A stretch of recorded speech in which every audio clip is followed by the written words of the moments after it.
On April 1st, I planted early season determinate tomatoes in the grow room and under double cover in the hoop house. As the tomatoes progress, I'll monitor and compare the results and report them to you. Let's check in on the tomatoes today after 5 weeks. Let's begin with the tomatoes we started in the grow room. These are Sophie's Choice early season determinate tomatoes that were planted in pots on April 1st. I moved them to the hoop house on April 22nd, so they were only in the grow room for 3 weeks. A week after that, I transplanted them into grow bags in the backyard. So far, I haven't had to move them back into the hoop house, but I may have to tonight because it's going to be chilly. One of our goals is to reduce the use of our grow room in order to save electricity.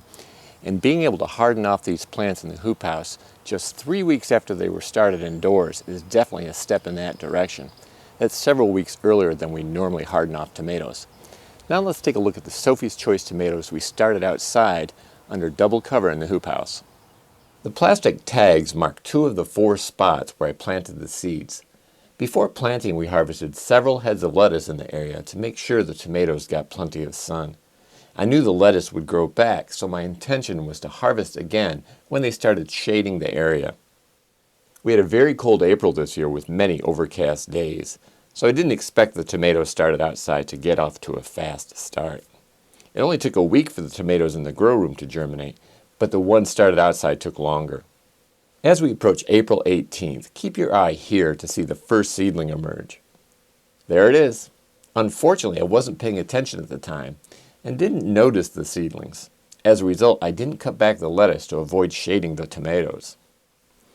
But as soon as I saw the seedlings, we had another salad, which included that dandelion. Though the seeds took longer to germinate outside, the germination rate was excellent.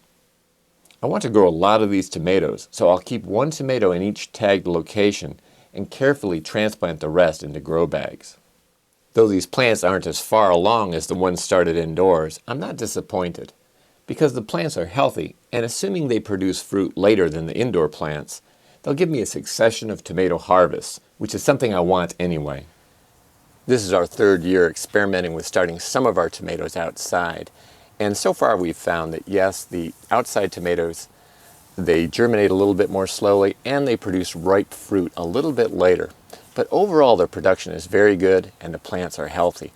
And starting some of our plants outside also allows us to not have so many lights on in the grow room, and it gives us a succession of harvests. Now, one of my goals in growing these early season determinate tomatoes is to start harvesting tomatoes as early as June. Normally with our indeterminate tomatoes we have to wait until July. I don't think the tomatoes started outside will be ready to harvest by then, but there's a good chance the tomatoes started indoors will be. These Sophie's Choice tomatoes are a very early season variety, so we'll see. And I'll be back to you with more updates as the tomatoes progress.